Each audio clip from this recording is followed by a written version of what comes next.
Shalom semuanya, selamat pagi. Bagaimana di bulan Februari yang penuh cinta kasih ini? Ada sukacita semuanya? Amin, haleluya. Mari saya mau undang semuanya pagi ini untuk bangkit berdiri, memuji Tuhan. Mari kita mau menyembah dan memuliakan namanya. Come on, let's go.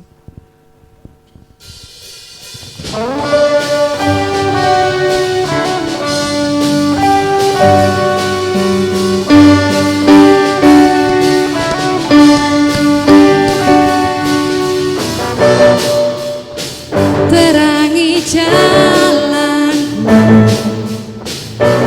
perisai iman di setiap waktu, lindungiku dari segala, tak pernah ragu karena Dia bersamaku, setia menjaga dengan kuasa mulia. Hanya di dalam namanya Yesus Dia sumber pengharapan di sepanjang hidupku. Hanya di dalam kuasa-Nya pasti tersedia kemenangan bagiku selama-lamanya.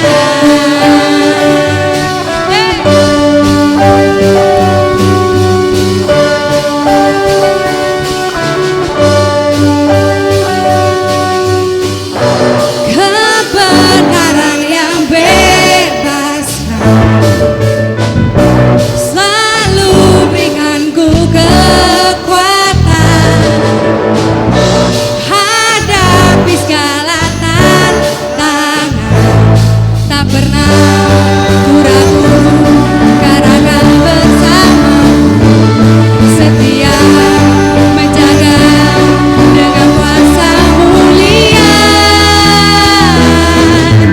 Hanya di dalam namanya Yesus Dia sumber pengharapan di sepanjang hidupku. Hanya di dalam kuasa-Nya pasti tersedia kemenangan bagiku selama-lamanya. Hanya di dalam namanya Yesus Dia sumber pengharapan di sepanjang hidupku. Hanya di dalam namanya pasti tersedia kemenangan bagiku selama-lamanya. Yes, Tuhan kita baik, amin. Haleluya. Dalam namanya ada pengharapan, dalam kuasa-Nya kemenangan. We sing one more time. Dalam namanya ada pengharapan, dalam kuasa-Nya kemenangan. Mari kita katakan dan angkat tangan kita. Hanya di dalam nama siapa? Amin. Pengharapan di sepanjang hidupku. Yes, Lord. Hanya di dalam kuasa-Nya pasti tersedia kemenangan bagiku selamanya. Hanya di dalam namanya Yesus Dia sumber pengharapan di sepanjang hidupku. Hanya di dalam kuasa-Nya pasti tersedia kemenangan bagiku selama-lamanya.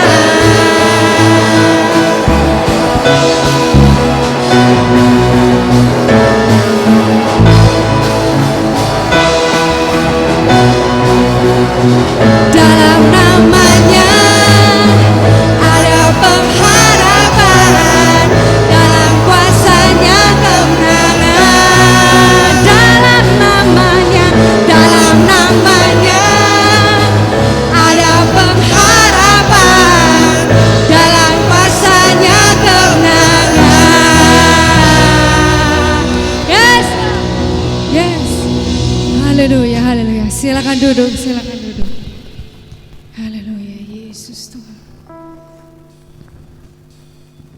Oh Yesus. Haleluya Yesus. Bapa, kami mau mengucap syukur Tuhan atas kebaikan-Mu dalam hidup kami. Di setiap permasalahan dalam hidup kami menyerahkan penuh Tuhan kepadamu Bapa. Dan izinkan Tuhan pagi hari ini Tuhan, segala puji-pujian kami, segala firman yang kami dengar, itu masuk dalam hati kami dan pikiran kami. Roh Kudus-Mu turun atas kami Bapa, urapi kami Tuhan.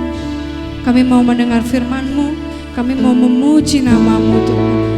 Terima kasih Tuhan, kami mau menyerahkan padamu Tuhan. Ya di dalam nama-Mu kami mengucap syukur dan berdoa. Amin. Mari kita katakan, Engkau hadir di setiap langkahku,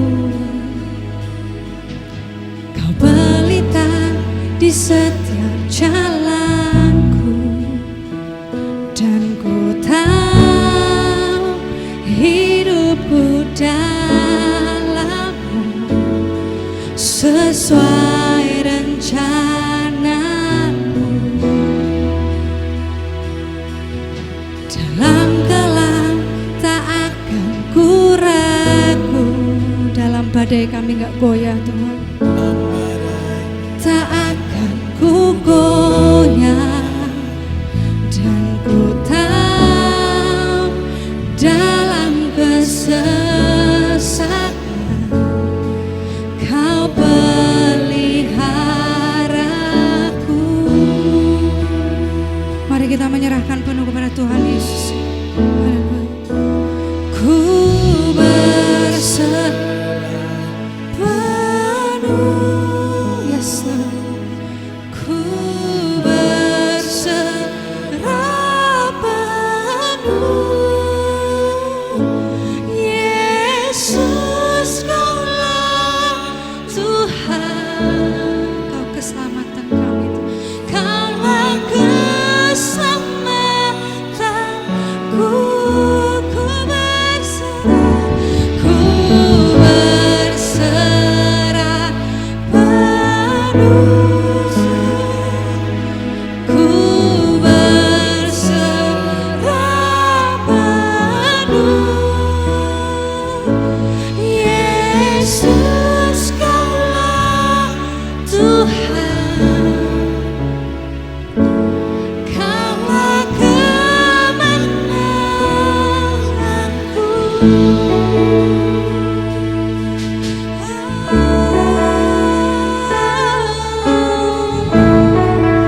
Engkau hadir Tuhan dalam setiap musim hidup kami. Haleluya.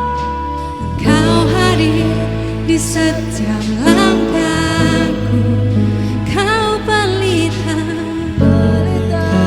di setiap jalanku, dan ku tahu hidupku dalam-Mu sesuai rencana-Mu. Dalam kelam kami gak takut Tuhan, tak akan ku ragu, kami gak akan goyah, karena kami bersama-sama dengan Kau Bapa. Ku goyah sebab ku tahu dalam kesesakan Kau peliharaku. Mari saya undang semua untuk bangkit berdiri. Ku berserah penuh, ku berserah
pekerjaan, dalam kesehatan. Tapi kami mau menyerahkan Tuhan kepadamu Bapak. Pagi hari ini kami percaya penuh padamu Tuhan. Yes, Engkau keselamatan kami, Engkau kemenangan kami Tuhan. Yes, amin. Ku berserah penuh, ku berserah penuh. Yesus adalah Tuhan, Kau maha kemenanganku.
ya Tuhan, kiranya Engkau menerima setiap persembahan kami yang hidup, yang berkenan kepada Engkau ya Tuhan. Dan biarlah Tuhan Engkau disenangkan, biarlah Engkau yang bertata atas setiap hidup kami pagi hari ini. Dan kami mau sekali lagi mendengarkan firman-Mu, dan Engkau berbicara kepada kami melalui kebenaran firman Tuhan. Kami mengucap syukur kami bisa menyembah Engkau, kami bisa meninggikan nama-Mu, kami dengan suara kami bisa mengagungkan nama-Mu, kami bersyukur untuk itu. Tetapi lebih daripada itu Tuhan, kami akan juga bersyukur karena Engkau juga menerima segala pujian persembahan kami sekalipun tidak sempurna.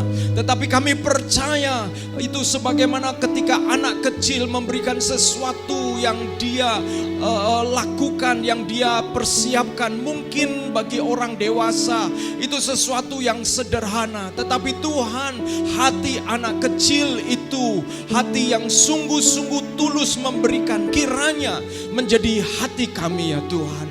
Engkau memberkati apa yang kami persembahkan pagi hari ini.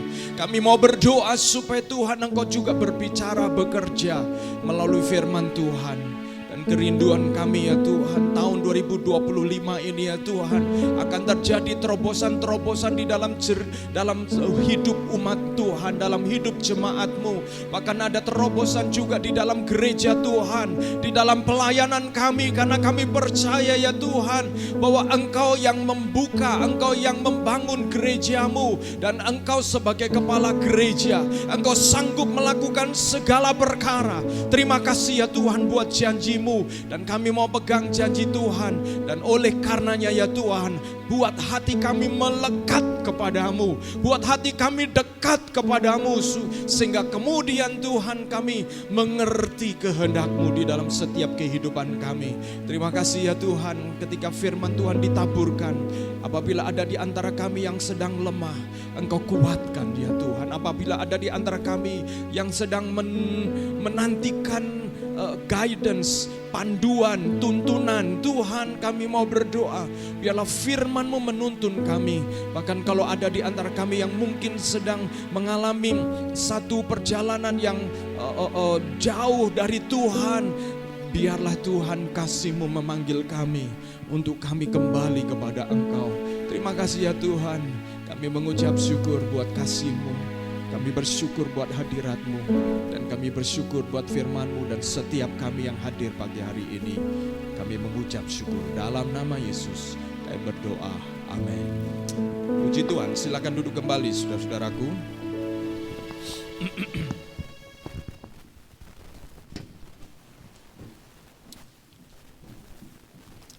Terima kasih buat tim worship yang menolong kita untuk kita mempersiapkan hati buat firman Tuhan yang akan kita dengar.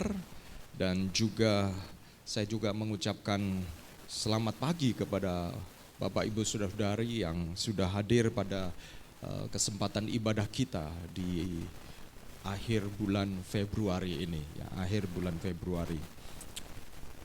Saya juga mengucapkan selamat datang untuk mama dari Efril yang datang dari Mojokerto. Selamat datang, terima kasih buat kehadirannya. Dan juga buat saudara-saudari yang mungkin beberapa waktu yang lalu dari keluar kota kembali lagi ke Surabaya, saya juga mengucapkan selamat datang, welcome home. Ada beberapa jemaat yang menyatakan kepada saya, Pak minta maaf saya sekarang ada di luar kota, maaf begini. Memang saudara-saudara, saya bertanya-tanya, ini apakah sudah hari libur ya? Hawa-hawa bulan puasa ya saudara-saudara, padahal bulan puasa belum, tetapi ya banyak yang kemudian mungkin mengambil waktu sebelum bulan puasa. Nah saudara-saudara, pada kesempatan pagi hari ini saya akan berbicara tentang penyerahan. Ya, tentang penyerahan. Dan di dalam firman Tuhan yang saya renungkan saudara-saudara, kalau judul yang saya taruh adalah I surrender atau aku berserah. Dan saya memberikan subjudul menyerah untuk menang. Nah, saudara-saudara, penyerahan ya, punya kesan kalau kita menyerah itu kita lemah. Ya. Kalau sebuah negara menyerah, berarti negara itu kalah. Makanya menyerah itu sebuah sikap yang nampaknya tidak disukai, karena itu berarti kita kalah. Tetapi menarik, di dalam firman Tuhan, justru Tuhan memakai penyerahan-penyerahan dari anak-anaknya menjadi jalan kemenangan. Nah, ini berbeda dengan dunia, saudara-saudara. Ya, berbeda dengan dunia. Kalau sekarang terjadi peperangan antara Ukraina dan Rusia, di mana Rusia yang negara besar berpikir bahwa dalam waktu singkat akan dapat menguasai Ukraina. Ukraina itu tidak besar ya saudara-saudara. Tidak besar. Tetapi Presiden Ukraina, walaupun negara tidak terlalu besar yang dulu juga di bawah Rusia, berusaha untuk tampil berani, dan keberaniannya nampaknya menginspirasi rakyat Ukraina, sehingga sampai hari ini Ukraina ternyata tidak dapat dikalahkan. Sekalipun dibombardir, diserang dengan pasukan angkatan daratnya, tank-tank, tetapi Ukraina sampai hari ini tidak menyerah. Mengapa? Karena penyerahan bagi dunia ini adalah kekalahan, saudara-saudara. Penyerahan bagi dunia ini adalah kekalahan.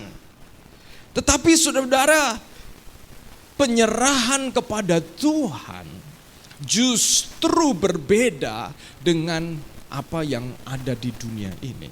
Penyerahan kepada Tuhan merupakan pintu kepada kemenangan. Amin. Nah, saya ingin menyeberangkan kebenaran ini kepada saudara-saudara, dan saya berharap ini menjadi kalau ada pikiran-pikiran yang mungkin perlu diluruskan melalui renungan ini, kita menjadi diluruskan. Tetapi kalau ada di dalam kondisi Bapak Ibu Saudara seperti akan menyerah, ini juga akan menjadi kekuatan bagi kita. Nah, saudara-saudara, next slide. Nah, ini saudara-saudara, ada satu upacara di Eropa, ini khususnya sebenarnya di Prancis ya, yang disebut upacara accolade, yaitu pengangkatan kesatria. Jadi upacara itu dilakukan apabila ada seorang kesatria atau beberapa kesatria. Kadang-kadang saudara bisa melihat di film itu ya. Ketika mereka diangkat menjadi kesatria dan mereka diutus untuk berperang, biasanya raja akan kemudian, ya, kesatria itu akan berlutut seperti di gambar ini ya. Dan kemudian raja akan meletakkan pedang di pundaknya. Dan kata accolade itu berarti bersinar di bahunya. Nah, kenapa bersinar? Karena ada pedang yang diletakkan di bahu atau mendekati leher. Nah, saudara-saudara, ini adalah upacara penghormatan kepada seseorang ketika seseorang dia diangkat menjadi kesatria dan pedang seorang raja ditaruh di atas bahunya, maka orang tersebut mungkin dia rakyat biasa, mungkin dia prajurit biasa, atau bahkan dia seorang jenderal sekalipun, tetapi ketika seorang raja meletakkan pedang di atas bahu orang tersebut, maka di hadapan para saksi, orang tersebut memiliki atau mendapatkan kehormatan untuk menjadi kesatria. Dan ketika mereka menjadi kesatria, maka mereka menjadi orang-orang yang diandalkan di dalam kerajaan tersebut, saudara-saudara. Nah, saya membandingkan dengan upacara akolade ini dengan setiap orang percaya atau setiap orang Kristen.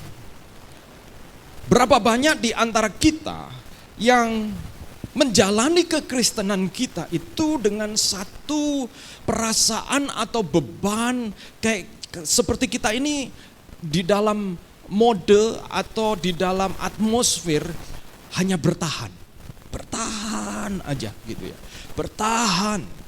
Dan berapa banyak bahkan kemudian kita menjalani kekristenan kita itu bahkan dengan satu perasaan bukan hanya sekedar bertahan tetapi kalah. Merasa tidak terlalu menikmati bagaimana mengikut Yesus.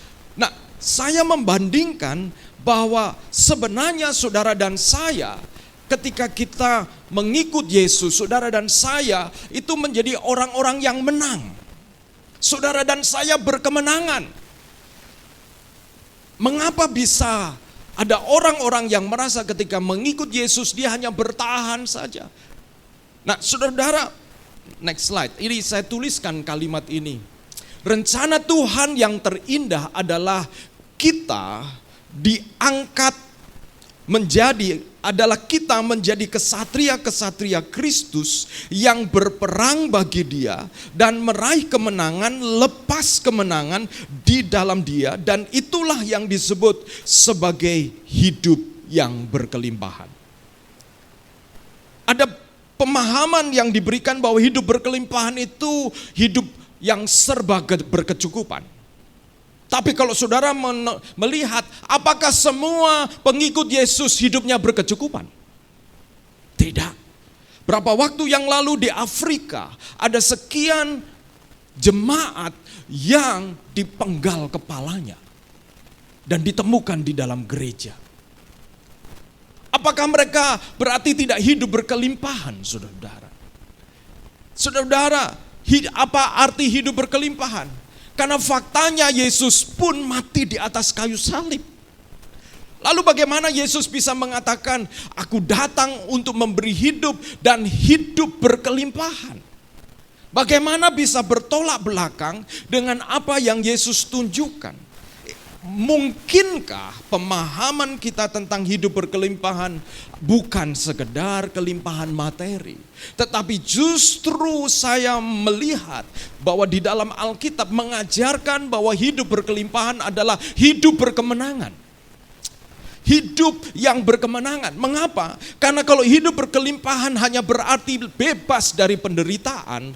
Kalau hidup berkelimpahan itu hanya berarti bahwa hidup kita benar-benar berkecukupan, bahkan berkelimpahan, sehingga kita kemudian bisa membagi apa yang kita miliki, harta yang kita miliki. Maka saudara-saudara, berapa banyak hamba Tuhan yang di desa yang hidup kekurangan.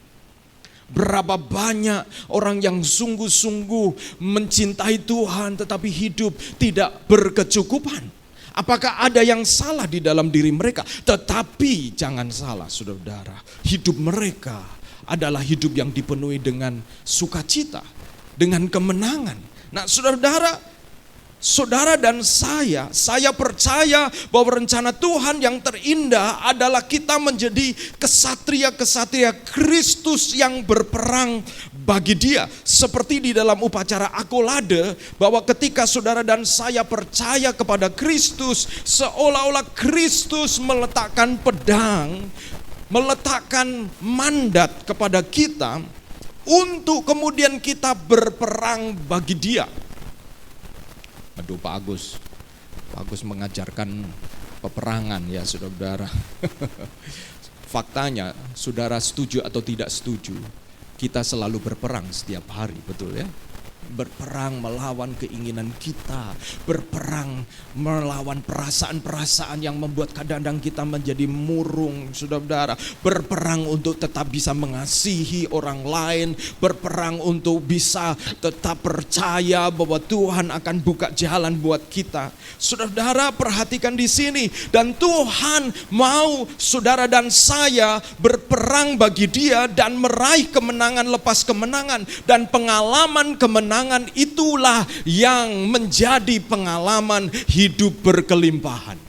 Adapun kalau itu pada akhirnya berdampak kepada bonus saudara dan saya mendapatkan berkat jasmani, itu adalah bagian dari apa yang sebenarnya kemenangan yang saudara dan saya alami. Mengapa saudara-saudara?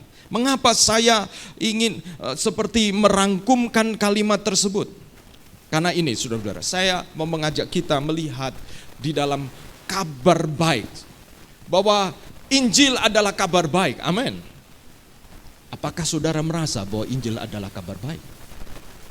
Apakah saudara mengalami bahwa Injil kabar baik?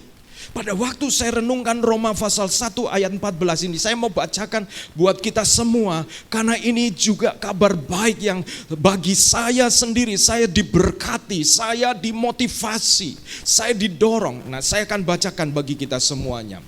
Demikian bunyi firman Tuhan. Jika demikian, apakah yang hendak kita katakan? Bolehkah kita bertekun dalam dosa supaya semakin bertambah kasih karunia itu? Ini pikiran manusia biasanya ya. Kalau dibaikin, maka kemudian banyak orang sulit untuk bisa menerima anugerah. Karena kalau Tuhan baik buat kita, rasanya kemudian kebaikan itu manusia akan menjadikannya murah. Ya, murah. Sehingga banyak kali seolah-olah gereja harus mempersepsikan Tuhan itu selalu pegang cambuk, sehingga kita lebih takut. Dan berapa banyak bahwa manusia itu lebih banyak digerakkan oleh ketakutan. Kalau saudara saya belajar agama-agama, dan banyak kepercayaan itu didirikan di atas ketakutan. Kalau enggak mempersembahkan ini, ya, pada hari tertentu, jangan-jangan marah. Kalau tidak memberikan sesuatu di gunung, di pohon, jangan-jangan marah. Kalau mau menanam sesuatu, tetapi sebelumnya tidak memberikan persembahan, jangan-jangan marah. Di laut juga begitu. Saudara-saudara perhatikan, manusia ternyata sudah biasa untuk digembalakan oleh rasa takut. Sehingga anugerah Tuhan, kasih karunia Tuhan, itu seolah-olah justru seperti yang Paulus katakan itu, bahwa kalau begitu apakah kita harus makin berbuat dosa supaya anugerah Tuhan itu makin bertambah atas kita. Karena di dalam pasal 5 dikatakan bahwa ketika kita ingin melakukan Taurat, melakukan hukum-hukum, semakin kita sadar bahwa kita tidak mampu, sehingga semakin kita membutuhkan anugerah Tuhan, membutuhkan kasih karunia Tuhan. Sehingga Paulus mengatakan, coba, apakah itu berarti ketika justru diberikan kasih karunia, itu berarti kita harus makin banyak berbuat dosa supaya makin banyak kasih karunia? Tidak. Argumentasi Paulus mengatakan begini, sekali-kali tidak. Bukankah kita telah mati bagi dosa? Bagaimanakah kita masih dapat hidup di dalamnya? Wow. Paulus mengatakan bahwa sebenarnya percaya kepada Yesus bukan hanya sekedar percaya bahwa Yesus adalah juru selamat, tetapi saudara dan saya mati terhadap dosa. Sehingga kalau mati terhadap dosa, tidak ada pikiran untuk tawar-menawar. Kan Tuhan selalu mengampuni, gak apa-apa dosa sekarang, besok minta ampun. Itu berarti tidak benar-benar mati dia. Nah, atau tidak tahukah kamu bahwa kita semua yang telah dibaptis dalam Kristus telah dibaptis dalam kematiannya? Dengan demikian kita telah dikuburkan bersama-sama dengan Dia oleh baptisan dalam kematian, supaya sama seperti Kristus telah dibangkitkan dari antara orang mati oleh kemuliaan Bapa, demikian juga Agustinus akan hidup dalam hidup yang baru. Wow. Sebab jika kita telah menjadi satu. Nah, kata sebab jika itu berarti sebuah syarat, standar. Bagaimana seseorang kemudian bisa mengalami kematian bersama Kristus ya ini, dan kemudian juga kemuliaan bersama dengan Bapa, yaitu sebab jika kita menjadi satu dengan apa yang sama dengan kematiannya, kita juga akan menjadi satu dengan apa yang sama dengan kebangkitannya. Karena kita tahu bahwa manusia lama kita telah turut disalibkan, supaya tubuh dosa kita hilang kuasanya. Agar jangan kita menghambakan diri lagi kepada dosa. Sebab siapa yang telah mati, ia telah bebas dari dosa. Wow. Jadi jika kita telah mati dengan Kristus, kita percaya bahwa kita akan hidup juga dengan Dia. Karena kita tahu bahwa Kristus sesudah Ia bangkit dari antara orang mati, tidak mati lagi. Maut tidak berkuasa lagi atas Dia. Saudara-saudara perhatikan, ini kalau ibarat musik saudara-saudara, ini bukan sedang dinyanyikan dengan melodi yang seperti melodi melankolis begitu, yang kayaknya sedih mati. No, kalau saudara perhatikan ini justru seperti lagu yang betul-betul membawa peperangan, membawa kemenangan. Karena dosa tidak lagi berkuasa, memiliki kuasa.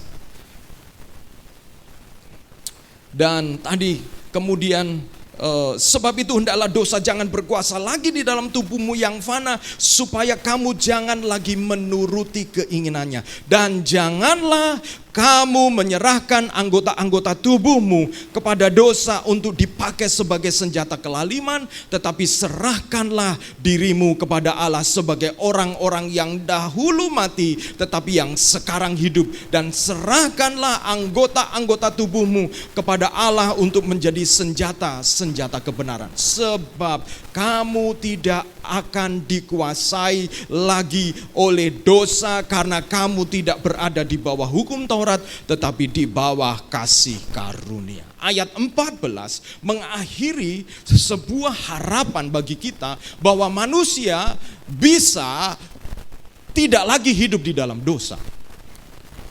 Bukan berarti, saudara-saudara, apakah berarti Pak kita tidak lagi bisa berdosa? Nah, saudara-saudara, berdosa, jatuh atau berbuat dosa adalah sebuah pilihan. Tapi pertanyaannya, kalau kemampuan kita memilih itu telah dipulihkan, sehingga hati kita itu kemudian menyadari bahwa itu dosa, maka mungkinkah seseorang masih bisa jatuh dalam dosa? Nah, Perjanjian Lama memberitahu bahwa ada jenis-jenis dosa. Ada dosa yang tidak disengaja, ada dosa yang disengaja. Nah, kalau memilih itu kan disengaja. Pak, bagaimana dengan dosa yang tidak disengaja?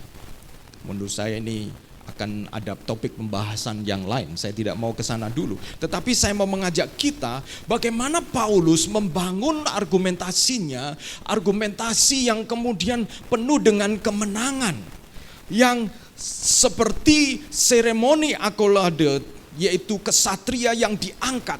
Atmosfer ketika seorang raja menaruh pedang itu bukan beratmosfer orang menangis, bukan atmosfer orang sedih karena ada seseorang yang menyerahkan diri untuk menjadi kesatria.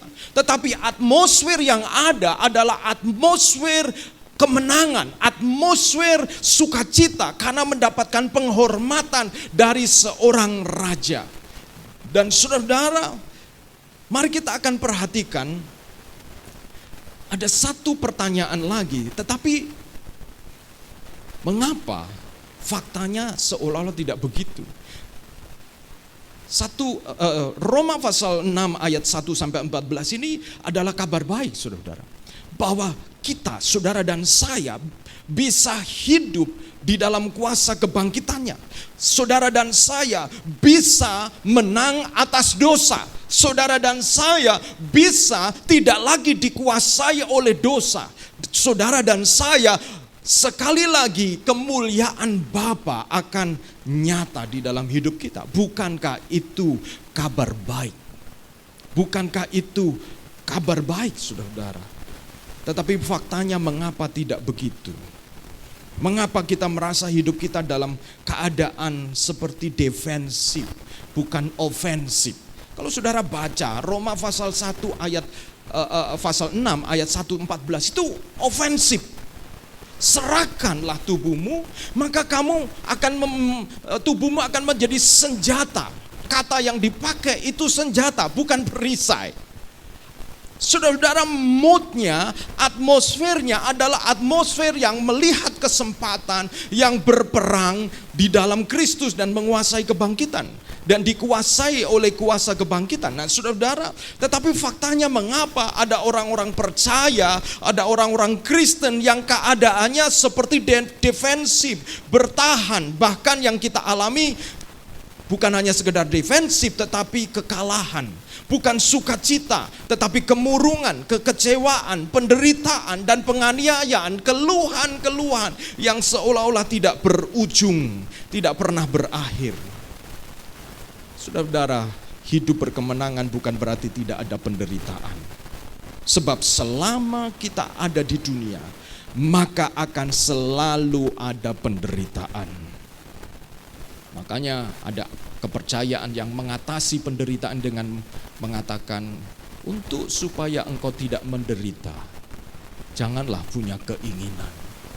Karena keinginanlah sumber penderitaan. Kelihatannya benar ya. Coba saudara pergi ke mall, lalu saudara mengingini membeli sesuatu, tapi uangmu gak cukup, menderita bukan? Menderita. Maka kita, bagaimana supaya kita tidak menderita? Jangan mengingini. Begitu sederhana. Coba, keinginan apa yang saudara-saudara sekarang sedang kejar? Dan ternyata saudara belum mendapatkannya. Menderita bukan? Saudara bisa merasa, aduh, saya ini kok begini ya. Karena saudara punya keinginan. Tetapi saudara, pertanyaannya, apakah benar manusia tidak bisa punya keinginan? Apakah benar bahwa seseorang benar-benar tidak punya keinginan? Itu bukan jalan yang dirintis oleh Kristus. Bukan kita menghilangkan kehendak atau keinginan, tetapi justru yang Tuhan ajarkan kepada kita adalah kehendak kita dikuasai oleh kehendak Tuhan. Sehingga yang kita lakukan adalah memenuhi kehendak atau keinginan Tuhan. Nah, saudara-saudara, kembali lagi, bagaimana jalan yang Tuhan sediakan agar kita hidup berkemenangan di dalam Roma pasal 6 tadi. Yang pertama, saudara-saudara, supaya saudara dan saya hidup berkemenangan, yaitu jangan bertekun dalam dosa. Tadi di dalam slide tadi, pasal 6 ayat 1 sampai 10 itu berbicara tentang bagaimana kita menjadi satu dengan kematian Kristus. Ayat yang pertama tadi, jika demikian apakah yang hendak kita katakan, bolehkah kita bertekun dalam dosa supaya semakin bertambah kasih karunia? Kalau Paulus ngomong ini, itu berarti ada pemikiran ini di antara orang-orang Romawi. Kota Romawi adalah sebuah kota, ibu kota yang itu adalah ibu kota yang menjadi pusat dan sebagai cerminan kekaisaran Romawi. Di sana, saudara-saudara, kekuasaan Romawi itu begitu vulgar dinyatakan, begitu luar biasa. Para gladiator, budak, kemudian free sex, semua keinginan yang menunjukkan betapa orang-orang Romawi itu super power terhadap bangsa-bangsa yang lain itu ditunjukkan di kota Roma. Termasuk saudara-saudara kehidupan yang kemudian sebenarnya kehidupan yang tidak bermoral, hanya untuk menunjukkan bahwa they can do anything. Mereka bisa melakukan segala sesuatu. Dan Paulus mengatakan, apakah kita bertekun dalam dosa supaya semakin bertambah kasih karunia? Saudara-saudara, jawaban Paulus sekali-kali tidak. Nah, kata dosa dalam Alkitab itu berasal di dalam bahasa Ibrani itu kata, dalam bahasa Yunani hamartia. Ini punya arti yang sama. Yaitu, next slide, tolong. Punya arti yang sama, yaitu meleset dari sasaran. Hamartia maupun kata itu tidak mencapai sasaran yang tepat. Karena begini, kalau saya menyampaikan jangan bertekun dalam dosa, kadang-kadang pemikiran kita itu berhubungan dengan ya namanya dosa, ya dosa-dosa yang kita tahu sebagai kejahatan begitu ya. Menurut saya semua kita tahulah model-model seperti itu. Tetapi Paulus bukan hanya berbicara tentang ini, karena nanti Paulus berbicara tentang persembahkanlah anggota-anggota tubuhmu, persembahkanlah dirimu, serahkanlah dirimu.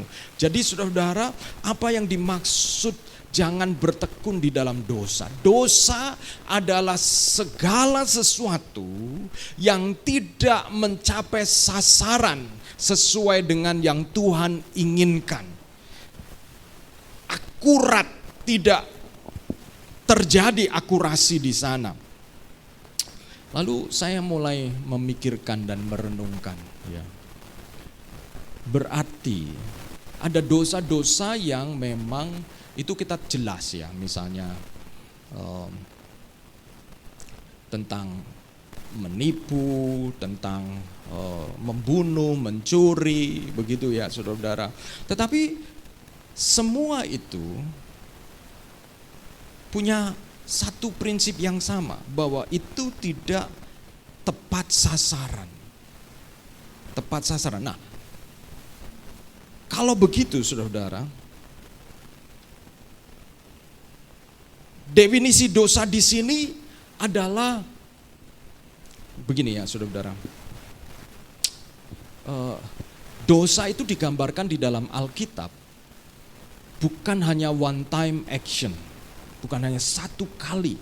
Kata yang dipakai itu, apakah kita harus bertekun, bertekun di dalam dosa kita, artinya itu sesuatu yang terus menerus. Nah, sesuatu yang terus menerus itu dilandasi oleh sebuah pikiran, ya, sebuah pola. Jadi yang berdosa bukan hanya tindakannya, tetapi cara berpikirnya. Cara berpikir yang tidak tepat sasaran. Cara berpikir tentang apa? Banyak cara berpikir tentang hidup kita. Yang kalau tidak tepat sasaran, saudara dan saya akan mudah khawatir tentang hidup kita. Bahwa hidup saya dan saudara-saudara adalah hidup yang ada di dalam Tuhan. Hidup kita adalah hidup yang andai kata kita mati sekalipun, maka hidup saudara dan saya itu ada di dalam Tuhan. Bukan berarti kita sembrono, tetapi pola pikir karena kita begitu kita begitu ingin mengendalikan hidup kita, maka kita seperti dipenuhi oleh kekhawatiran yang pada akhirnya sekalipun kita mempercayai Tuhan, tetapi cara berpikir, cara bersikap kita seperti kita tidak punya Tuhan. Pola pikir ini yang menyebabkan kadang-kadang ada orang-orang yang begitu luar biasa bekerja mati-matian untuk memastikan segala sesuatu. Padahal Tuhan berkata, Bukankah aku menyediakan makanan kepada burung-burung pipit? Kekristenan mengajarkan tentang hari Sabat, saudara, di mana 6 hari bekerja, 1 hari untuk Tuhan. Kekristenan mengajarkan bahwa kalau engkau punya Tuhan, engkau harus punya persepsi yang benar tentang hidup ini, tentang berkat Tuhan, tentang bagaimana Tuhan bekerja melalui pekerjaan kita. Nah, ketika kita tidak tepat sasaran terhadap pikiran apa yang dipikirkan Tuhan, kebenaran melalui kebenaran firman Tuhan, maka hidup kita itu akan tidak tepat sasaran. Produknya mungkin kita tidak menipu, mungkin kita tidak berbohong, mungkin kita tidak melakukan kejahatan-kejahatan pencurian, tetapi cara kita membawa hidup itu sama seperti orang yang tidak punya Tuhan. Sama khawatirnya, sama-sama mudah paniknya, saudara. Ini bukan hanya soal, Pak, itu sifat saya, bukan soal itu saja, tetapi bagaimana kita berpikir, pikiran kita tentang sesuatu, tentang hidup ini. Nah, saudara, hamartia atau kata itu tidak tepat sasaran. Itu sebabnya saudara dan saya terus-menerus ditransformasi oleh firman supaya semakin lama semakin tepat sasaran. Nah, saudara,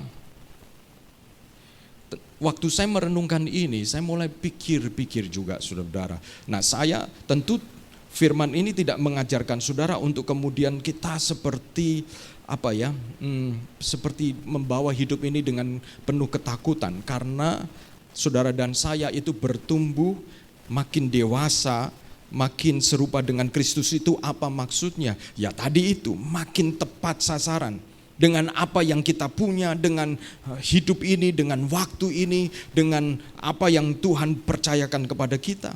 Nah, saudara-saudara, Mengapa Paulus mengatakan kita jangan bertekun di dalam dosa? Karena ini, karena kita telah mati terhadap dosa. Tidak mungkin sesuatu ditekuni kalau kita sudah mati untuk itu. Roma pasal 6 ayat 2 mengatakan, sekali-kali tidak, bukankah kita telah mati bagi dosa? Bagaimanakah kita masih dapat hidup di dalamnya? Kalau benar kita mati di dalam dosa, mengapa kita masih bisa hidup di dalamnya? Saudara-saudara, waktu saya renungkan, berarti kalau begitu bisa jadi karena kita betul belum mati terhadap dosa, sehingga kita masih bisa hidup di dalam dosa. Orang yang mati terhadap dosa adalah orang yang dosa itu mati ketika kita mengakui di hadapan Tuhan dan kemudian kita bertobat untuk dosa-dosa tersebut dan kita menyerahkan hidup kita untuk berjalan 180 derajat dari dosa itu. Paulus di dalam surat yang lain mengatakan, bagi kalian yang mencuri, yang mengatakan, bekerjalah supaya kamu dapat memberi. Tadinya mencuri nih, mencuri kan merugikan orang. Lalu Paulus mengatakan, bekerjalah. Ini kalau kurva, bukan kurva ya, apa itu yang minus, lalu kemudian 0, lalu plus. Ya, 180 derajat itu kan awalnya mencuri. Tapi Paulus kemudian mengatakan jangan mencuri lagi, tetapi bekerjalah. Bekerja itu kan berarti untuk dirinya sendiri. Itu titik 0, saudara. Kalau dari mencuri sampai bekerja itu titik 0. Tetapi kemudian Paulus supaya kamu kemudian dapat menolong orang lain. Itu berarti plus 180 derajat. Kalau tadi dulunya suka berdusta, bukan hanya berhenti tidak berdusta, itu titik 0. Tetapi kemudian menjadi senjata kebenaran dengan menyatakan kebenaran.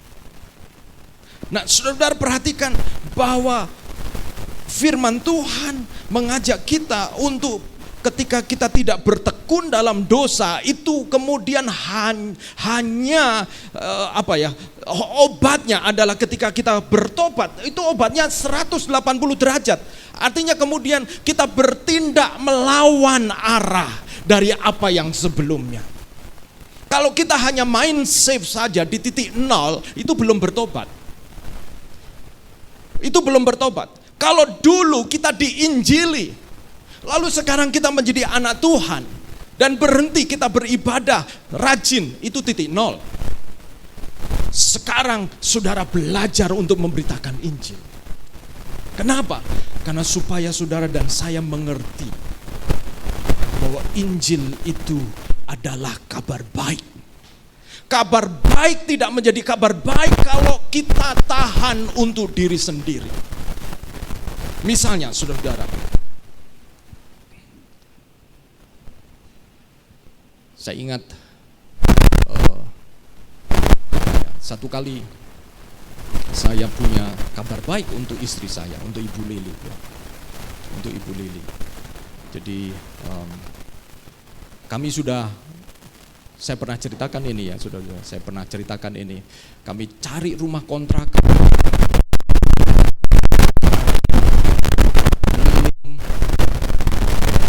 Kalau internet itu sudah LX, apalagi itu rumah 123,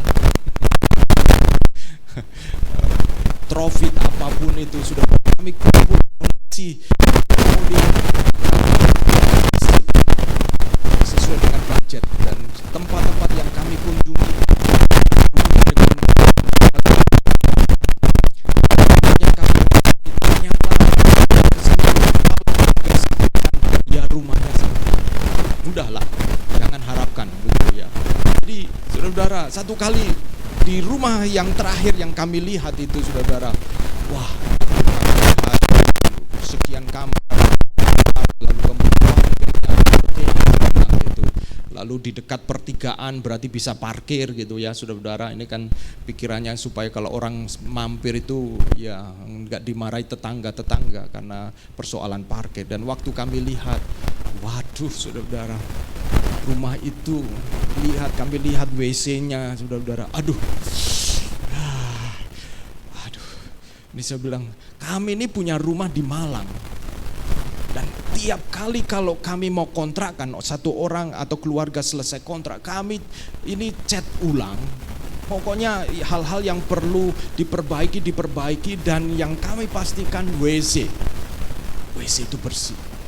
Jadi kami memanusiakan manusia gitu loh, bukan hanya cari cuan toh ya, saudara. Kenapa? Berapa waktu yang lalu saya dipanggil oleh RT, Pak Agus, bisakah datang? Wah, ini tumben ini, sudah sekian tahun punya rumah, RT tidak pernah panggil saya, saudara ya. Memang rumah yang di Malang kami tidak pernah tempati. Lalu kemudian ini tumben RT-nya panggil, kalau ke Malang silakan Bapak mampir karena Bapak ada tunggakan iuran. Ternyata orang-orang yang kontrak ini nggak bayar iuran, saudara. Tapi itu sudah bertahun-tahun yang lalu, ada 9 bulan. Oh ya udah ini. Lalu terakhir kemudian saya ngomong, iya kita ke Malang akan bereskan. Saya bilang saya mau mampir. Lalu dijawab, terima kasih Pak Pendeta, saya tunggu. Wah, dia tahu saya pendeta ini. Nggak boleh nunggak iuran ini, saudara. Langsung Kamis saya datang pagi, janjian.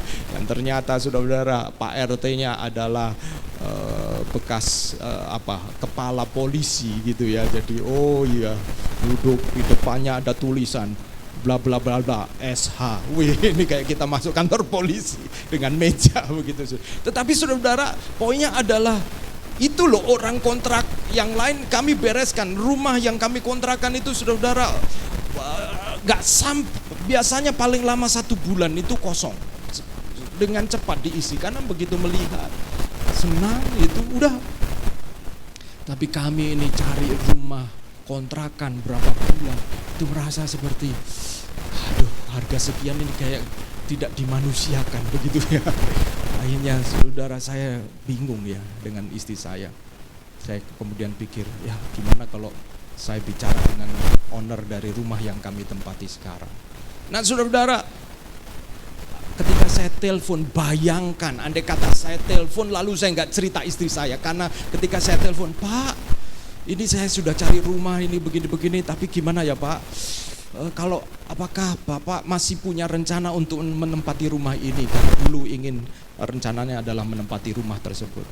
Lalu boleh kalau tidak, kalau Bapak tidak punya rencana itu, bolehkah kami perpanjang sewanya? Oh enggak Pak, enggak apa-apa. Bagus, silahkan aja, gitu, atur aja. Wih, tapi saudara, kalau kabar ini saya keep untuk diri sendiri, saya diem aja. Bu Lili browsing, udah pusing-pusing, hitung sana, hitung sini. Terakhir ada sebuah rumah di Bapatan itu, wah, kira-kira itu harga bagus ya, harga bagus. Pak, ini bagus ya. 33, memang rumahnya, tapi itu kalau kami jumlahkan itu cukup besar juga. Dan saudara-saudara, andai kata saya simpan berita itu sendiri, apakah itu tetap kabar baik saudara? Kabar baik buat saya, tapi nilai dari kabar baik itu hilang karena saya tetap simpan. Istri saya perlu dengar kabar baik ini. Demikian juga Injil, saudara-saudara. Injil Yesus Kristus akan kehilangan nilai kabar baiknya apabila Injil Yesus Kristus itu tetap berhenti di kita. Dan itu berarti saudara, kita mendukakan Tuhan karena itu bukan sasaran kabar baik, saudara. Dan bagi kita yang telah mati terhadap dosa, itu bukan hanya hidup lebih baik, tetapi bagi kita yang telah mati terhadap dosa juga ada dorongan untuk menyampaikan kabar baik karena kita telah hidup di dalam kebangkitan Tuhan. Amin. Yang berikutnya, kita telah menjadi satu dengan kematian Kristus. Sebab jika kita telah menjadi satu dengan kematian Kristus, yang sama dengan kematian kita juga akan menjadi satu dengan apa yang sama dengan kebangkitannya. Mengapa hidup kekristenan kita adalah kehidupan yang so-so, yang sedang-sedang, yang biasa-biasa, kemungkinan karena kita tidak hidup bersama dengan kebangkitan Kristus. Yang kedua, saudara-saudara, next slide. Hiduplah bagi Allah dalam kuasa kebangkitan Kristus Yesus. Bagaimana saudara dan saya bisa hidup di dalam kebangkitan kuasa Yesus Kristus? Ciri dari orang yang hidup di dalam kuasa kebangkitan Kristus adalah penyerahan diri. Serahkanlah dirimu kepada Allah. Kalau saudara dan saya hidup di dalam kebangkitan Kristus, kita akan menyerahkan. Seperti ayat 13 mengatakan, dan janganlah kamu menyerahkan anggota tubuh kepada dosa untuk dipakai sebagai senjata kelaliman, tetapi serahkanlah dirimu kepada Allah sebagai orang-orang yang dahulu mati, tetapi sekarang yang hidup. Perhatikan, serahkanlah dirimu kepada Allah sebagai ciri kamu orang yang hidup, bukan orang yang mati. Penyerahan adalah tanda bahwa saudara dan saya hidup di dalam kuasa kebangkitan Kristus. Karena ketika kita menyerahkan diri, kuasanya menjadi semakin nyata. Semakin kita ngotot untuk menjalani dengan kekuatan kita sendiri, kuasanya semakin tidak diberi peluang untuk menyatakan diri di dalam hidup saya dan saudara-saudara. Perjalanan penyerahan diri dimulai dengan pencerahan batin yang mengakui betapa kita lemah, betapa kita membutuhkan pemulihan dari Tuhan. Sikap ini akan membawa kita kepada pemahaman bahwa keinginan manusia seringkali menyesatkan kita, dan hanya melalui pelukan kehendak Allah untuk kita hidup di dalam kemenangan. Nah, saudara-saudara, saya mau tutup terakhir dengan satu kisah Jim Elliot. Jim Elliot menyerahkan anggota tubuh. Ini bukan hanya berarti sekedar menyerahkan kepala, tangan dan kaki. Ini adalah bahasa simbolik, menyerahkan anggota tubuh itu, karena semua yang kita lakukan ini tidak terlepas dari apa yang kita pikirkan. Tangan dan kaki kita. Jadi anggota tubuh, menyerahkan anggota tubuh itu berbicara tentang keseluruhan hidup kita yang terjadi oleh karena kita bergerak, oleh karena kita berpikir. Itu berarti termasuk bekerja, termasuk berelasi satu dengan yang lain, berarti menyerahkan bagaimana semua itu kita serahkan kepada Tuhan.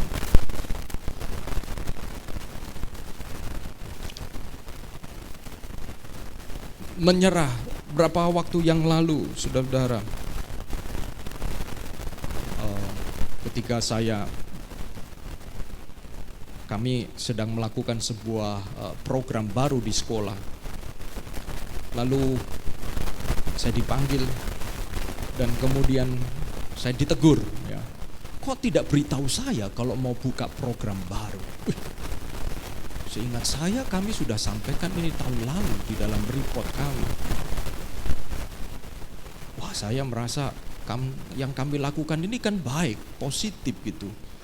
Kenapa ini?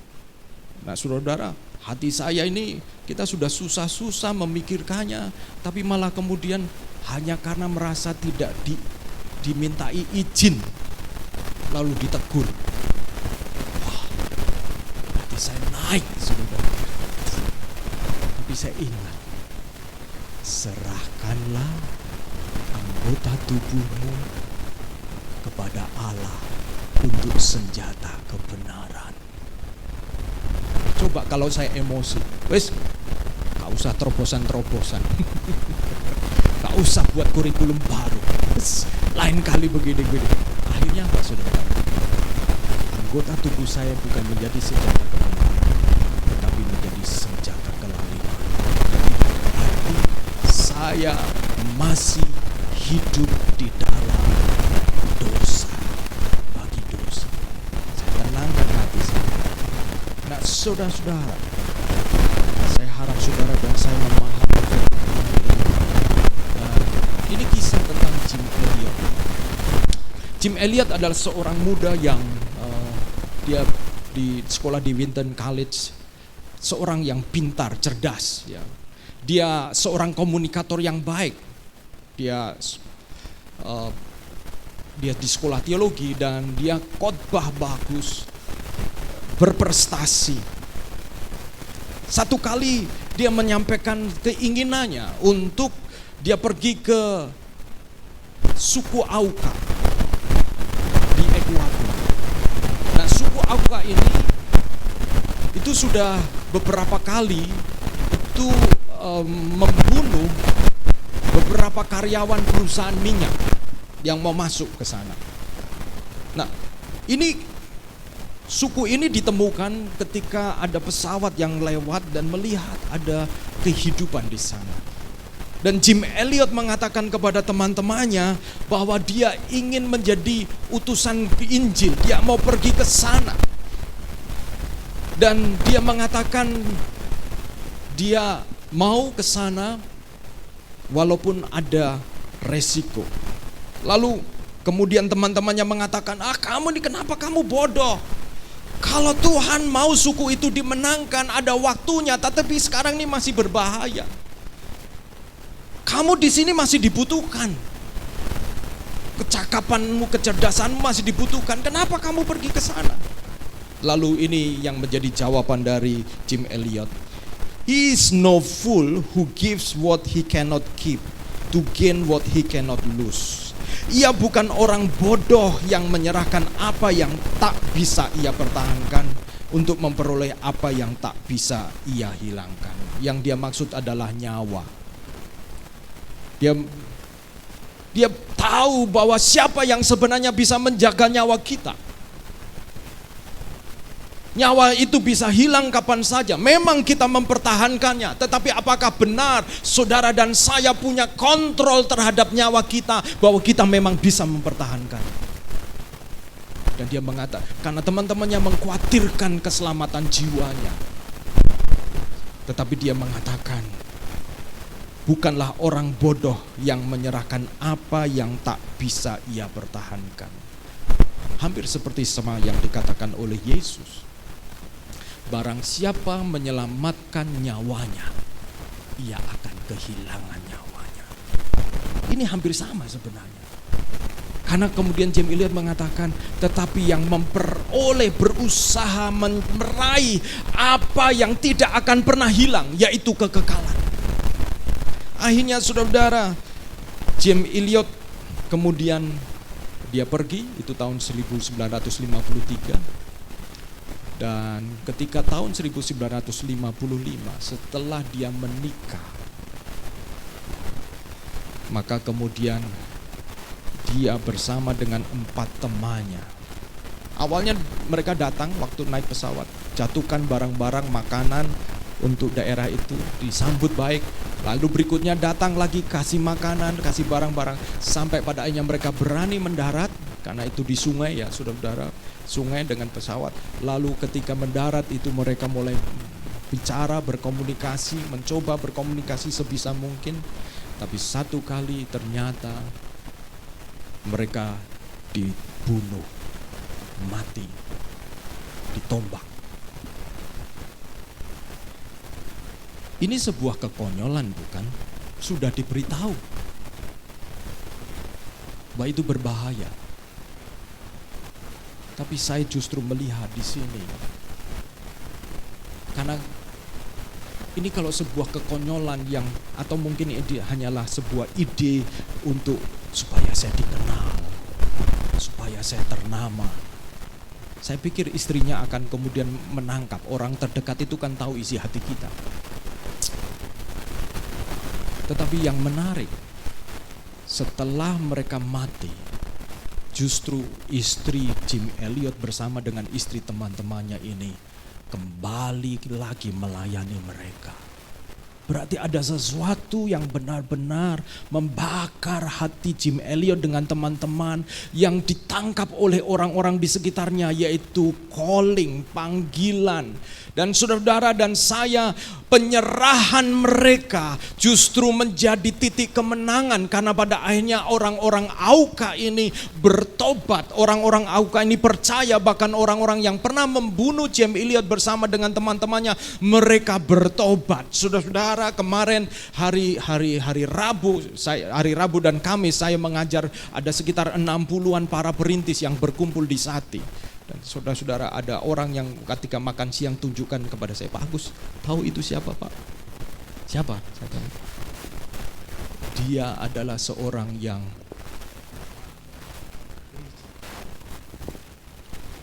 tapi hari itu saya mengajar dia sedang merintis gereja.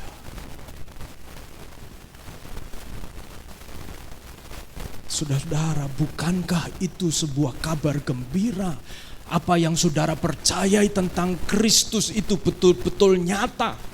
Betapa sering kepercayaan tentang Kristus ini dikuburkan oleh materialisme, dikuburkan oleh kenyamanan-kenyamanan, oleh ketakutan-ketakutan, kehilangan zona nyaman, sehingga kuasa kebangkitan Kristus itu seolah-olah diganti dengan gemerlapnya lampu, diganti oleh hal-hal yang seolah-olah sebenarnya dunia jauh lebih bagus menyatakannya. Pergi ke Abu Dhabi.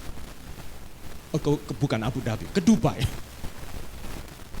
Mobil dilapisi emas.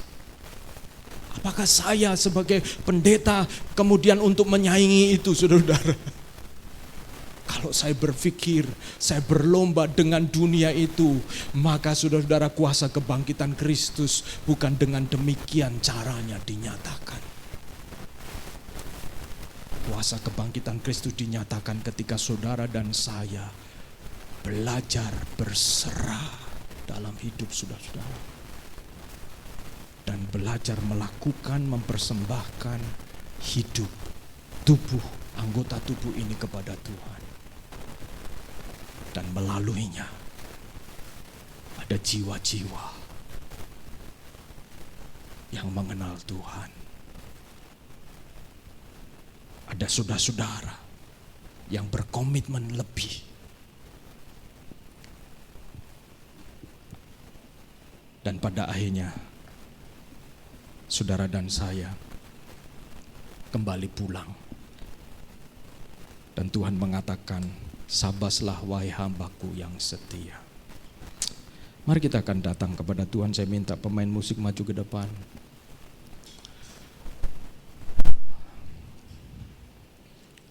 Kemarin sementara pemain musik maju ke depan, saudara-saudara, di dalam grup para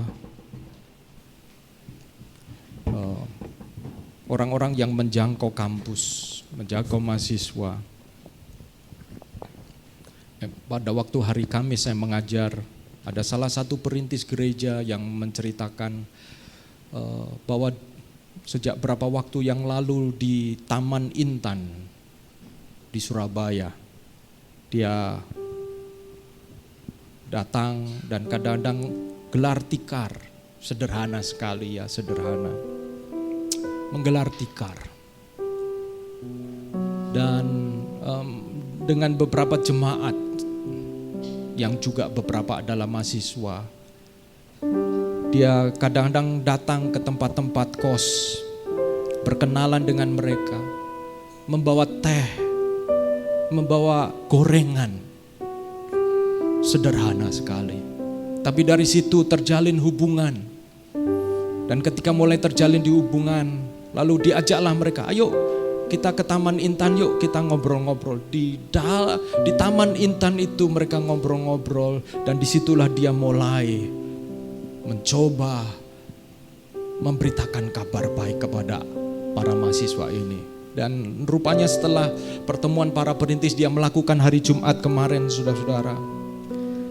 Yang menyentuh hati saya adalah dua hamba Tuhan ini punya anak kecil-kecil, saudara-saudara, anaknya kecil-kecil. Jadi dia posting, dia mengatakan kami baru sedang barbekyuan gitu ya di grup itu. Dan kemudian dia foto bersama dengan kelompoknya ini. Tapi yang menyentuh hati saya, dua anak perempuan kecil, anak-anaknya perempuan, itu tertidur. Saya belum pernah ke Taman Intan. Saya yakin Rio tahu Taman Intan. Rio ini tahu mana-mana. Dua anak kecil tertidur. Aduh, gak ada babysitter, saudara-saudara. Gak ada babysitter. Tapi saya lihat penyerahan mereka di dalam keterbatasan mereka.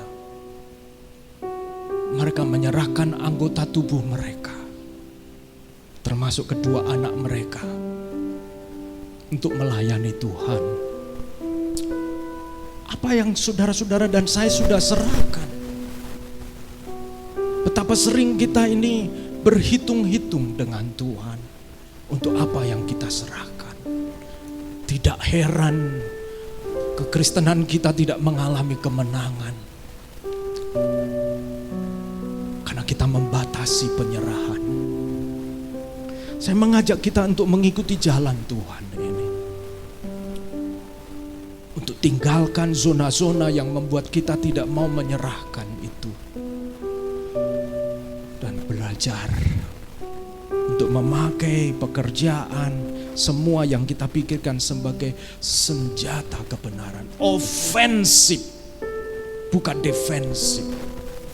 Menyerang. Saya tidak tahu apakah gereja kita termasuk diperhitungkan oleh iblis. Tapi kalau gereja kita bersifat defensif, iblis tidak akan memperhitungkan gereja kita. Karena iblis tidak akan khawatir dengan apa yang kita lakukan, karena kita playing safe mungkin. Tapi ketika kita mulai menyerang, hari Jumat nanti ada KTB gabungan. Mari saudara, bukan karena tempat itu menarik, oke, itu menjadi poin. Tapi karena saudara yang ngajak, itu yang menarik bagi mereka. Mari kita akan sungguh-sungguh, kita mulai menyerang saudara. Kita mulai menyerahkan diri kepada Tuhan. Mari nyanyikan pujian ini, kita bangkit berdiri bersama-sama. Haleluya.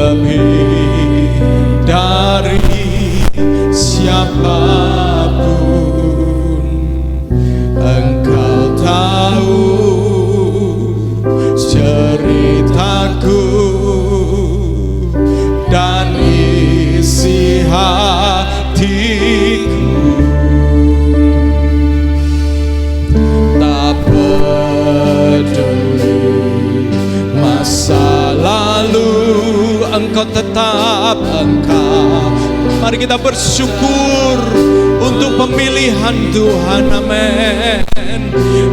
Ubahkanku,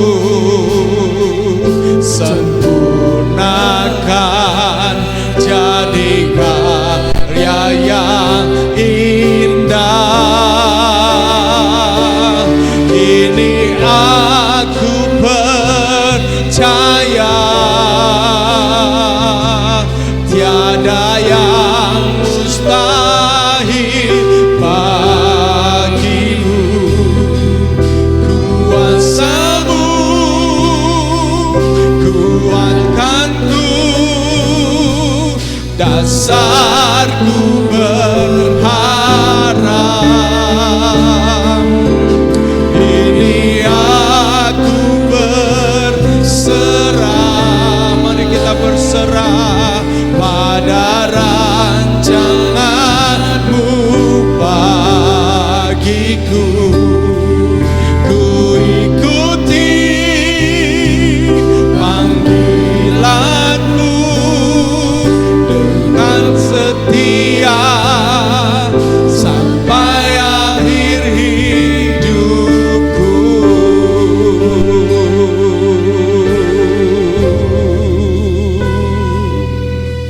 Amin. Tuhan mengerti setiap cerita kita. Apa yang kita sedang pertahankan, apa yang kita tidak mau serahkan. Firman Tuhan datang, serahkanlah dirimu kepada Allah, agar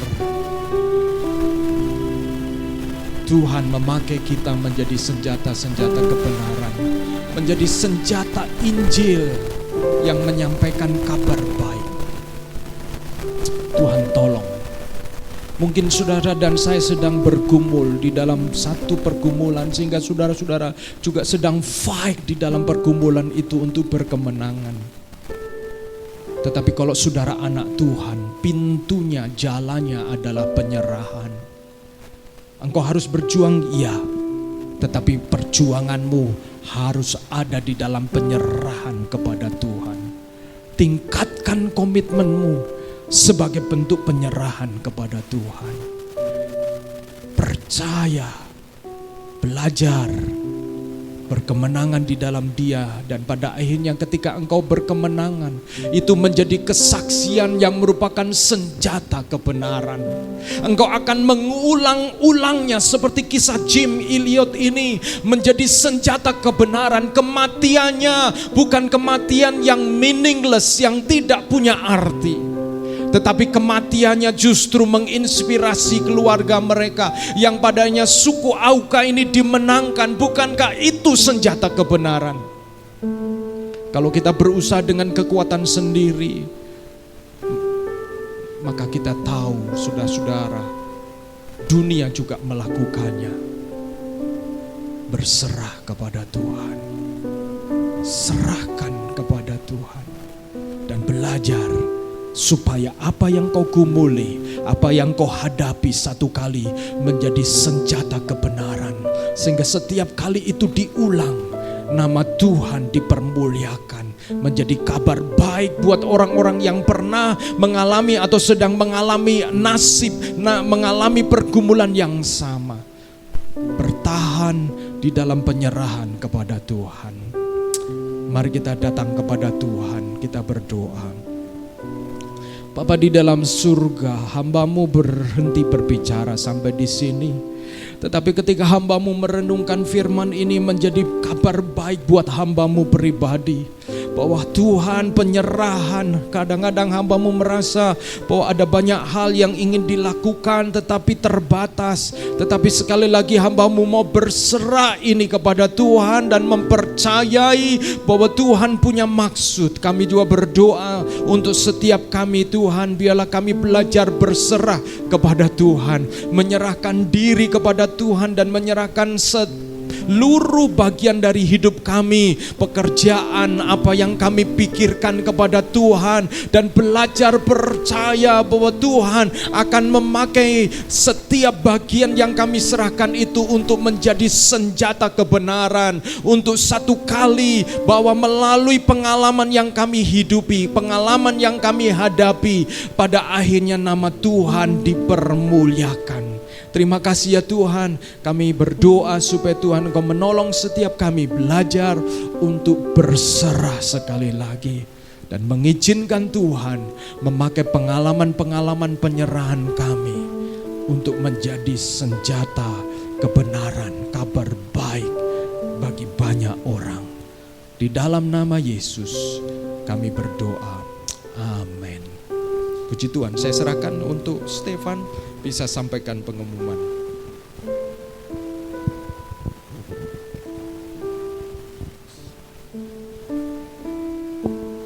Shalom teman-teman, puji Tuhan.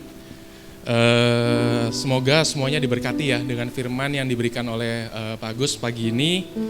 Dan apa yang bisa disampaikan pagi ini itu bisa menjadi renungan dan berkat untuk kita semua. Saya mau ada sedikit kesaksian lagi ini teman. Ya. Jadi ingat tadi ceritanya Pak Agus dalam mencari rumah nih. Jadi itu relate sama Stefan sama Olive waktu itu yang berjuang untuk mencari rumah. Jadi saya tahu Pak perasaannya, susahnya, perjuangannya gimana untuk cari rumah Pak. Hampir sama seperti Pak Agus, setiap hari saya buka website nih, buka rumah 123, buka dan lain-lain. Dan setiap hari Olive juga keliling bersama agent, karena kan Stefan juga bekerja ya, saya juga bekerja. Jadi nggak bisa, awal-awalnya saya yang bisa keliling, tapi setelah pekerjaan semakin padat ini nggak bisa, akhirnya terpaksa Olive. Dan Olive ini sampai hampir setiap hari itu selama berbulan-bulan, hampir setahun kita cari rumah, itu hampir mungkin bisa jadi 100 rumah Pak, yang kita sudah datengin dan kita sudah masukin. Sampai Olive ini, sampai sama agentnya itu, dia bahkan bisa listingnya bisa lebih dari agentnya Pak. Jadi sampai ditarik, kalau kamu habis gini setelah dapat rumah mungkin kamu masuk jadi agent kami aja ya. Jadi kamu bisa bantu untuk nawarin. Sampai agent-agent itu ngomong kalau ketika nawarin, kamu sudah pernah lihat rumah ini sudah pernah semua. Sampai seperti itu Pak. Dan setiap malam pun Stefan juga buka website itu sampai pokoknya setiap malam sebelum tidur pasti buka terus. Dan sampai di mana satu titik kita udah dapat rumah sampai beberapa kali ya, ke satu, pertama, kedua, dan akhirnya yang ketiga. Sampai yang ketiga itu akhirnya kita dapat, tapi kita itu udah kayak di titik yang berserah Pak, pasrah akhirnya. Ya udahlah, di mana satu titik ini ya kita udah capek, benar-benar capek. Ya udah dapat nggak apa-apa, nggak dapat juga ya wis lah. Mungkin ya ini belum rumah kita lagi. Tapi di saat satu titik itu kayak ya nothing tulus, kita sempat tawar juga rumah itu, nothing tulus juga. Olive tanya ke Stefan, kita mau tawar berapa? Tawar angka sekian. Kayaknya angka sekian nggak mungkin dikasih lah sama orangnya. Ya dalam hati Stefan kayaknya ya ini udah pasrah aja, dikasih nggak apa-apa, nggak dikasih ya udah, kayak gitu. Udah capek waktu itu. Ya udahlah, pokoknya berserah, benar-benar berserah. Nah akhirnya pada satu titik itu orangnya masih nego-nego, tapi pas terakhir-terakhir kok tiba-tiba dikasih. Nah itu sempat kaget, loh kok tahu-tahu dikasih ya, padahal kalau secara angka mungkin ini kayaknya bukan angka pasarannya nggak segitu, di bawah. Tapi ya puji Tuhan, ketika mungkin kadang-kadang kita merasa putus asa, kadang-kadang kita merasa kayaknya udah nggak ada jalan lagi, akhirnya kita capek dan berserah. Karena mungkin sebelumnya kita pakai kekuatan kita sendiri. Tapi di saat kita berserah dan kita pasrah, mungkin Tuhan akan tunjukkan, ini loh, ya kan, Tuhan pasti akan tetap tolong kok, dimanapun, dan kapanpun, dan di saat waktu yang tepat mungkin menurut Tuhan, itu Tuhan pasti akan tolong kita semua. Ya dari situ ya pengalaman itu saya juga belajar, Olive juga belajar, kita ketika ya tetap kita kembali ke kehidupan kita kadang-kadang pakai kekuatan kita sendiri, namanya kita masih manusia ya. Tapi saya percayalah dengan kesaksian itu dengan kejadian yang kita alami, mungkin teman-teman juga alamin nantinya. Itu pasti teman-teman percaya bahwa Tuhan akan selalu tolong ketika kita berserah dengan Tuhan. Amin. Oke, itu sedikit kesaksian dari saya. Mungkin bisa jadi berkat untuk teman-teman semua juga. Kalau mau ceritanya masih panjang ya, cerita lagi itu masih panjang. Nanti mungkin nextnya. Oke, sebelum kita mendengarkan beberapa pengumuman untuk kegiatan dalam seminggu ke depan, kita akan berdoa untuk persembahan. Oke. Tuhan, untuk firman yang kami dengarkan hari ini, Kau berkati untuk Pak Agus, dan Kau berkati juga untuk Bu Lili sebagai gembala kita, dan Kau berkati juga untuk para jemaat yang hadir hari ini. Terima kasih untuk berkat selalu yang Kau berikan kepada kami ya Tuhan. Kalau sebentar kami akan memberikan persembahan yang terbaik, kiranya persembahan ini bisa menjadi berkat juga untuk banyak orang dan membantu dalam pekerjaan Tuhan. Dalam nama Tuhan Yesus kami berdoa dengan ucap syukur. Haleluya. Amin. Selagi persembahan dijalankan oleh Asyar, persembahan bisa diberikan melalui transfer via rekening ataupun melalui kantong persembahan yang diberikan oleh Asyar. Oke.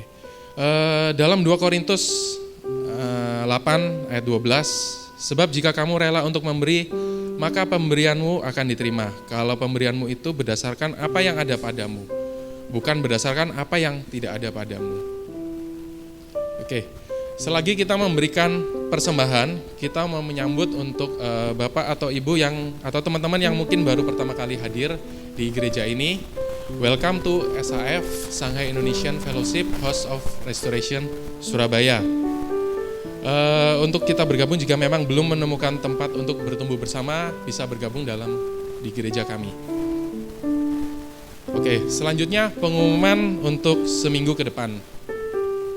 Oke, hari Selasa seperti biasa tanggal 25 Februari setiap pukul 7.30 malam kita akan mengadakan Moment of Restoration. Kita akan berdoa bersama untuk mendoakan teman-teman kita, saudara kita, keluarga kita, dan untuk gereja kita. Oke, kami juga mengundang untuk Bapak dan Ibu, untuk teman-teman, untuk bisa hadir di ibadah gereja umum kita setiap hari Minggu di Pakuwon Square sini, tempatnya di sini. Oke, kita juga mau mengundang untuk next acara selanjutnya, yaitu KTB kita setiap Kamis itu untuk sementara dipindahkan dulu ke hari Jumat. Kita akan mengadakan acara Fun Night, yaitu KTB gabungan di hari Jumat tanggal 28 Februari pukul 6.30 malam atau setengah 7 malam. Jadi nanti teman-teman tolong diingat, kita akan ada acara KTB gabungan dari hari Kamis dipindah ke hari Jumat. Itu nanti acaranya ada di Warungku. Di Warungku itu di atasnya Supermarket Bravo di HR Muhammad. Kalau teman-teman tahu ada Supermarket Bravo di HR Muhammad, itu nanti ada di atas di lantai 3-nya ya. Di lantai 3-nya itu nanti ada Warungku dan kita akan mau mengadakan acara Fun Night. Ayo mari teman-teman ajak teman-teman kita, saudara kita untuk bisa ikut dalam acara KTB gabungan kita nanti. Oke, next dan Sabtunya seperti biasa nanti ada Rise Up Community. Jadi di hari Sabtu ada Rise Up Community pukul 6.30 malam di gereja ini juga di lantai 6. Nah, karena sekarang namanya bukan lagi KTB mahasiswa tapi Rise Up Community karena bagi mahasiswa ini sudah ada yang bekerja ya, udah mulai bekerja. Jadi pemuda ya sekarang. Jadi youth. Teman-teman bisa hadir dalam Rise Up Community di hari Sabtu pukul 6.30 malam. Oke. Sekian pengumuman pada hari ini dan Tuhan Yesus memberkati kita semua. Amin. Oke, terima kasih. Thank you. Selanjutnya Pak Agus. Makasih Stefan. Sudah 2 kali pengumuman, makin baik. Haleluya. Oke. Bapak Ibu sekalian, di belakang ada makanan yang telah disediakan oleh Bapak Wiyang dan Ibu Kli yang berulang tahun tanggal 18 Februari ya. Jadi jangan pulang dulu, nanti kita bisa fellowship terlebih dahulu dan nanti begini, setelah ibadah, begitu selesai ibadah langsung maju ke depan, kita foto dulu, setelah itu makan bareng ya, begitu ya, supaya ada kenang-kenangan. Oh ini wajah umur sekian. Nanti coba kita bandingkan ya, Kadang-kadang kalau melihat foto-foto SAF 10 tahun yang lalu ya, ada ada sukacita dan ada tangisan. Tapi sukacitanya kenapa? Karena belum ada anak, sekarang ada anak. Ada tangisannya, dulu begitu langsing, sekarang menjadi langsung. Mari kita akan bangkit berdiri bersama-sama, kita akhiri ibadah kita. Sekali lagi terima kasih buat kehadiran Bapak Ibu Saudara-saudara. Dan kita mempersiapkan nanti Fun Night hari Jumat. Akan disediakan dinner atau makan malam. Jadi ajak teman-teman dan bisa menginfokan di grup KTB Leaders kira-kira berapa yang diajak, jangan sampai nanti kita kekurangan makanan begitu. Akan baik kalau Bapak Ibu atau saudara-saudara mengajak, direpotkan saja. Saya ajak 5 orang, ajak sekian orang sehingga nanti tim bisa mempersiapkan dan kita bisa menjadi tuan rumah yang baik. Ya, saya sedang berpikir topiknya adalah crazy love gitu ya, crazy love. Apa itu? Ya, silahkan nanti hadir saja.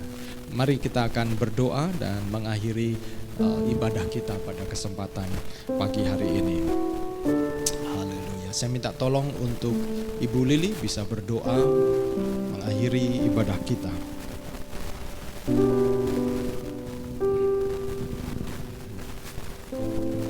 Mari kita berdoa. Bapa dalam surga, kami bersyukur kepadamu ya Tuhan, karena hari ini Engkau sudah hadir di tengah-tengah kami dan memberkati kami. Kami boleh bersyukur juga melalui puji-pujian kami boleh menyenangkan hati Tuhan. Kami berdoa Tuhan agar firman Tuhan yang sudah kami dengar itu boleh tertanam dalam hati kami dan berbuah lebat ya Tuhan, sehingga orang-orang di sekeliling kami juga boleh merasakan tentang kebaikan Tuhan, kasih Tuhan dalam kehidupan kami ya Tuhan. Kami juga belajar untuk bersandar kepada Engkau, berserah kepada Engkau ya Tuhan. Karena firman mengatakan bahwa diberkatilah orang yang mengandalkan Tuhan. Kami mau menjadi orang-orang yang diberkati oleh Tuhan, agar kami dapat dipakai Tuhan juga untuk memberkati keluarga dan sesama kami. Terima kasih Tuhan, jikalau ada di antara jemaat yang mengalami tantangan, permasalahan dalam kehidupannya, biarlah Tuhan Kau campur tangan, bukakan jalan keluar. Jikalau ada yang sakit, Tuhan jamah dan sembuhkan ya Tuhan. Kami berdoa untuk anak-anak kami, untuk tumbuh kembang mereka, studi mereka, Tuhan Kau memberkati mereka ya Tuhan. Kami berdoa Engkau memberkati pekerjaan dari setiap jemaat-Mu ya Tuhan. Terima kasih Tuhan, kami menyerahkan perjalanan pulang kami kepadamu. Kami juga berdoa untuk saudara kami yang berulang tahun pada hari Selasa yang lalu, Wiang dan Kli ya Tuhan. Kami berdoa Tuhan Engkau memberkati mereka ya Tuhan. Engkau menolong apa yang menjadi kerinduan hati mereka, wish mereka untuk tahun usia yang baru ini Tuhan. Biarlah semua boleh tercapai oleh karena pertolongan Tuhan saja. Engkau memberkati Wiang dan Kli menjadi berkat bagi keluarga dan sesama orang-orang yang bekerja bersama mereka ya Tuhan. Mereka juga boleh mengalami anugerah Tuhan dan melihat tentang Yesus sebagai Tuhan dan Juru Selamat yang hidup di dalam kehidupan Kli dan Wiang. Demikian juga mereka boleh menjadi percaya kepada Engkau melalui kehidupan Kli dan Wiang. Terima kasih Tuhan, Kau sertai perjalanan pulang kami. Di dalam nama Yesus kami berdoa. Saudaraku yang kekasih, angkatlah tanganmu dan terimalah berkat Tuhan. Tuhan menyinari engkau dengan wajahnya dan memberikan engkau kasih karunia dan menghadapkan wajahnya kepadamu dan memberikan engkau damai sejahtera. Diberkatilah keluargamu, diberkatilah rumah tanggamu, diberkatilah pekerjaanmu, diberkatilah hubungan-hubunganmu, bahkan diberkatilah buah kandunganmu, agar melaluinya keturunan-keturunan orang benar dilahirkan di antara keluargamu. Dan diberkatilah juga masa depanmu, diberkatilah studimu, sehingga melalui itu semua di dalam penyerahan kepada Tuhan, Tuhan akan memakai itu sebagai senjata-senjata kebenaran, senjata-senjata kabar baik, sehingga melalui hidupmu orang dapat mengenal Tuhan, melalui hidupmu orang dapat mencicipi bagaimana Tuhan yang baik itu nyata melalui kehidupanmu. Bahkan setiap pergumulan yang kau alami, engkau tidak akan mengalami kekalahan, justru berkemenangan melaluinya, karena engkau akan mendapatkan pengalaman-pengalaman bersama dengan Tuhan, pengalaman-pengalaman yang baru dan indah. Dan juga diberkatilah apa yang kau kerjakan di dalam takut takut akan Tuhan, sehingga engkau akan melihat bahwa Tuhan adalah Allah yang bekerja. Ketika engkau menabur dengan mencucurkan air mata, engkau akan pulang dengan sorak-sorai. Diberkatilah persepuluhan, diberkatilah persembahan, dan diberkatilah apa yang kau berikan kepada Tuhan. Dan biarlah damai sejahtera Allah serta kasih sayang dari Tuhan Yesus Kristus dan penghiburan oleh karena Roh Kudus menyertai engkau dan saya mulai hari ini sampai Yesus datang kali yang kedua menjemput setiap kita yang setia. Haleluya, amin. Jadikan aku indah yang kau pandang mulia,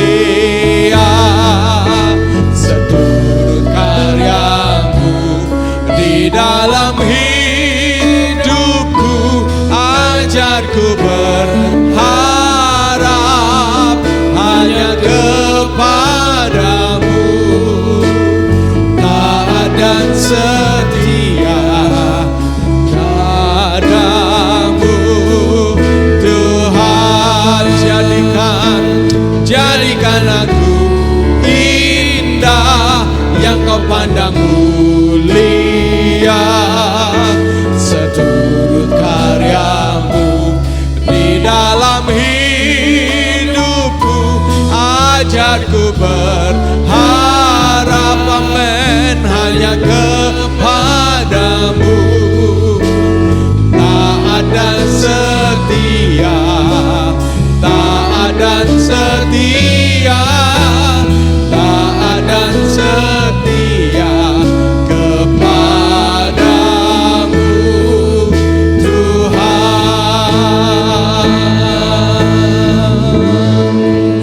Amin, amin. Happy Sunday, Tuhan memberkati kita semuanya.